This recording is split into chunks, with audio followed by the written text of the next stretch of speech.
What's going on, everyone? Welcome back to the Bimmer Barn. Today we're going to be looking at how to replace the main drive belt as well as the air conditioning belt on the N62 motor. And it does require a special tool, although I've seen some people get around without it. But today I'm going to show you how to use this tool to make your belt install a breeze. So without further ado, let's go ahead and get right into the video.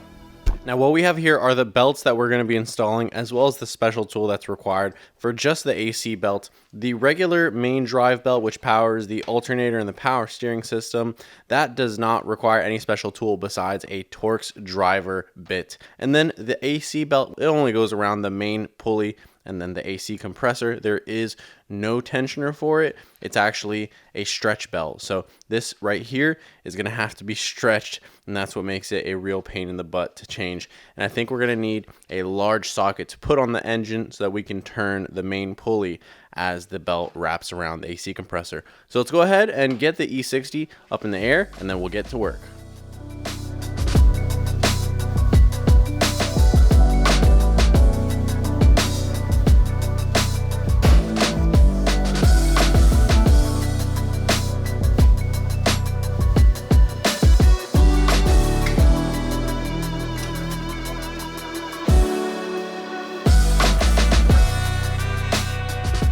So with the intake snorkel removed, and if you have the factory airbox, you might have to remove the whole airbox. You can have a really good look at all the belts and pulleys right here on the front of the motor. And this one right here, which we can really see easily, it has that T60 insert where we're gonna put our driver in there and we're gonna tighten it so clockwise, and that is gonna release the tension on the belt and release it. And then behind that is where we have the AC belt, and as you can see, it's actually behind the main drive belt. So we need to remove the main drive belt first in order to get access to that AC belt, swap that thing out, and then come back to this thing right here. So let's go ahead and start by removing the belt, and then we'll have to remove the AC belt.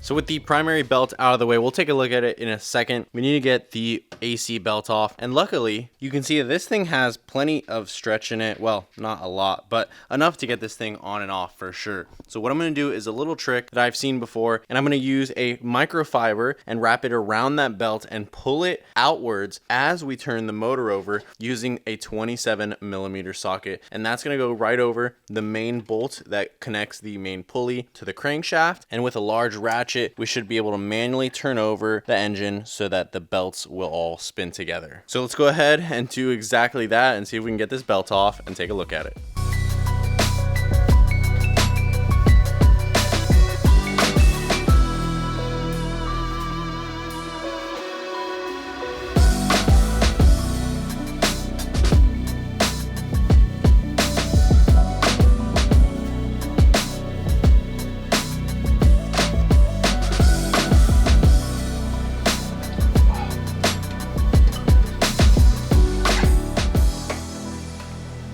Alright, so that wasn't too difficult. It definitely took me 2 tries. So the first try I wrapped it around, it kind of got the belt halfway off, and then putting the microfiber on it again, rotating the motor and pulling on it, it came right out. And now we can finally inspect these things, and I'll show you why we're replacing them today. I've got a little light here to show you guys better, but basically this belt for the AC compressor looks like it's been a while since it's been replaced before.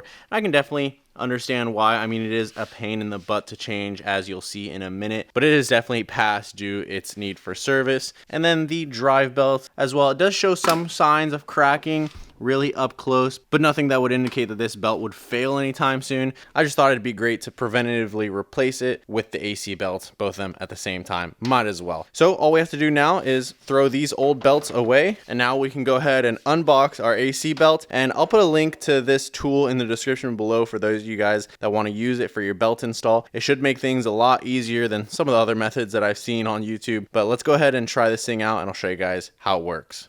Now it's actually a lot easier to access the AC belt from underneath the car, so that's what we're gonna do here. And I'm gonna remove this bracket. You see it holds the power steering line to the AC compressor, and there's a 13mm bolt on each end of this bracket, and then a 10mm which holds the power steering line to it. But we need to get that out of the way because our tool is not gonna fit in the little gap there with that bracket hanging on. And oddly enough, I was looking at this a second ago and it looks like I'm missing one of the bolts for the AC compressor.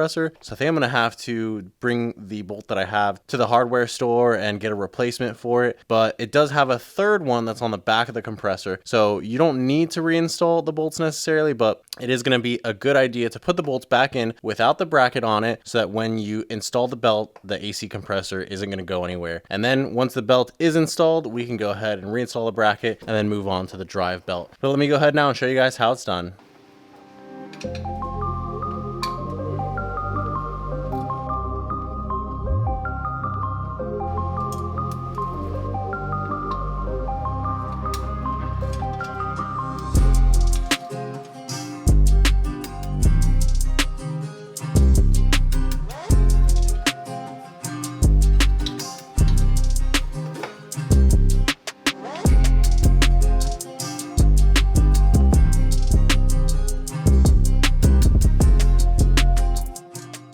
Now to be extra clear, since this is kind of the tricky part using the tool, what I'm doing here is I'm lining up the AC belt with the main pulley first, and then I'm getting the lower half of it on the AC compressor. And then what you see now is I'm putting that little silver clamp tool onto the AC compressor, and it's going to hold the belt basically up flush against the pulley for the AC compressor. Now I'm using a set of pliers here to just get it nice and tight, tighter than I could with my fingers because I don't want it to slip off. I want to get this thing on the first try.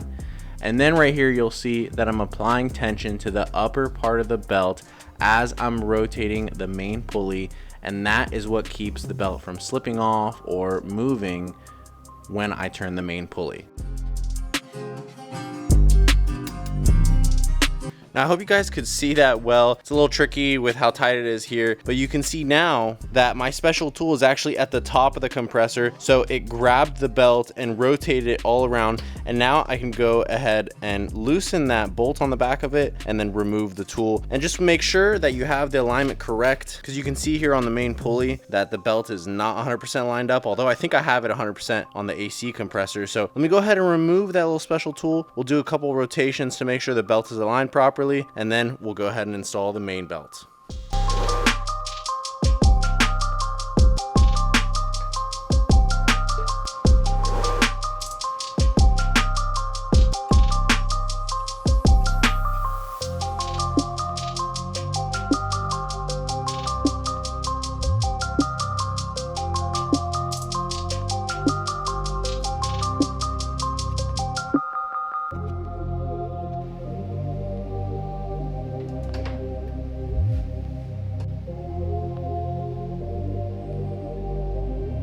So it was as easy as that, a few rotations of the crank, and we got that AC belt lined up correctly. And then while I was down there, I went and installed the main drive belt, and I'll flash a diagram of that belt here so that you guys following along know exactly how it's routed. And I would recommend getting everything lined up except for the belt on the tensioner. Leave it, off of the tensioner, and then put the tension on it and slip the belt on and then release it. Make sure that you have a good alignment as well. You don't want to start your engine up and that belt fly off, because that would not be fun to reinstall, especially if it got shredded or sucked up into the crank. Don't forget to reinstall the two 13mm and the 10mm nut for the power steering line bracket down there. And then obviously don't forget to reinstall your intake. But that just about concludes this DIY for the belt replacement, and I hope that it helped you guys out. Now I have to head down to the hardware store to get a replacement bolt for my AC compressor because it was missing.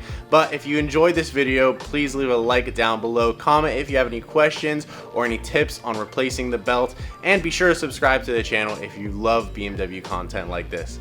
As always, I hope everyone has an amazing day, and we will see you in the next video.